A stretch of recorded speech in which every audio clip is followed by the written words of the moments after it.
Ini sangat-sangat melukai hati rakyat.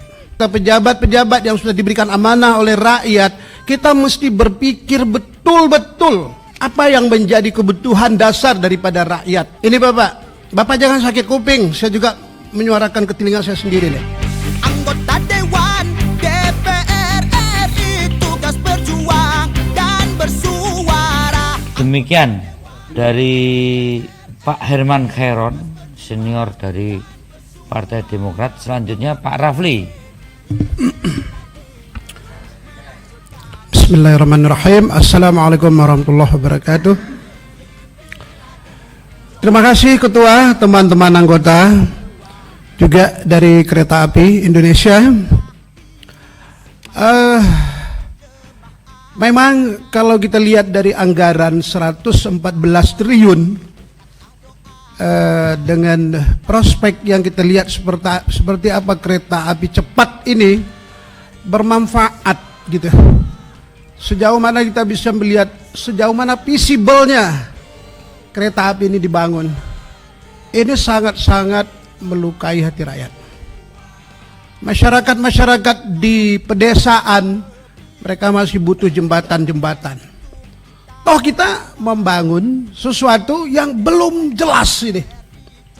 Dan pengembaliannya sangat jauh sekali. Sampai perkiraan 38 tahun gitu. Saya bukan menyalahkan Bapak. Artinya di sini adalah kesalahan kita bersama, boleh begitu. Jadi menjadi sebuah kebiasaan bagi kita selalu membuat proyek-proyek itu yang tidak berorientasi kepada kemanfaatan yang mendasar bagi masyarakat. Ini yang sangat kita sedihkan.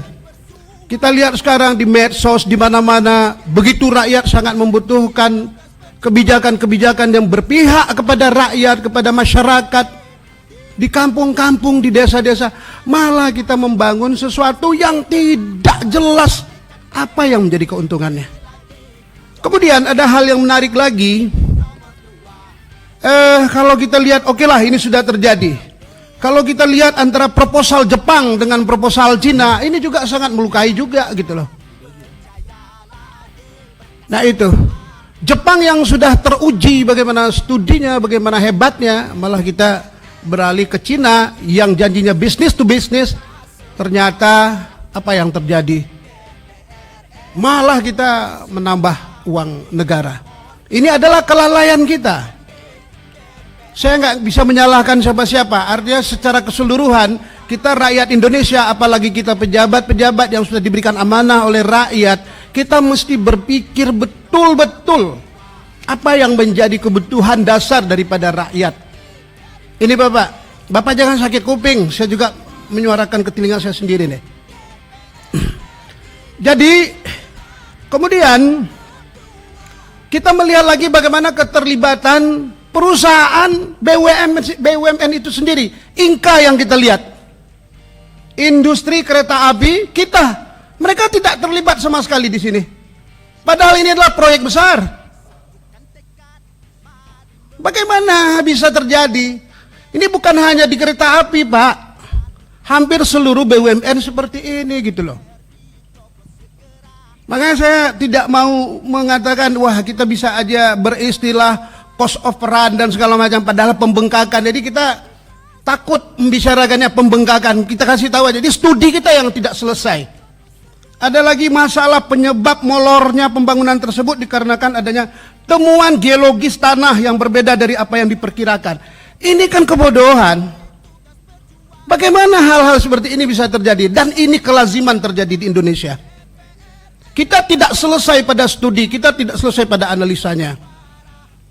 Dalam sebab itu, hari ini kita sebagai dewan, kita semua sudah berkumpul, kita sudah duduk semua di sini, kita merasa risau, merasa gundah bahwa proyek ini harus diselesaikan. Kalau enggak malu, terbengkalai jadi malu.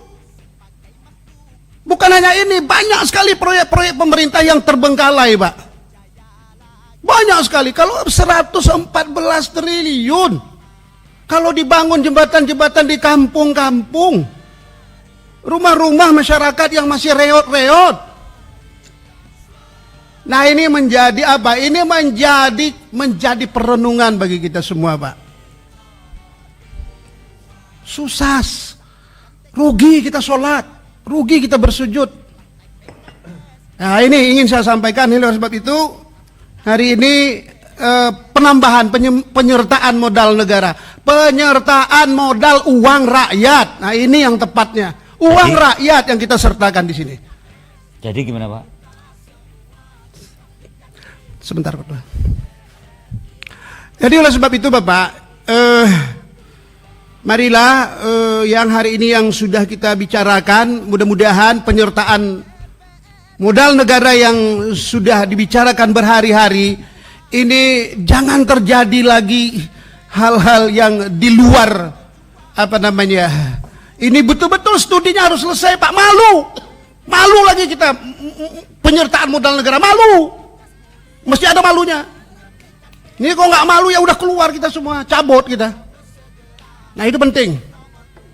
Baik Ketua, terima kasih banyak. Teman-teman, saudaraku, sehat selalu, selamat berkorban. Ya insya Allah Allah pandang pengabdian kita. Terima kasih banyak. Assalamualaikum warahmatullahi wabarakatuh. Waalaikumsalam. Memang mengglorifikasinya luar biasa karena beliau adalah artis. Anggota Dewan DPR RI tugas berjuang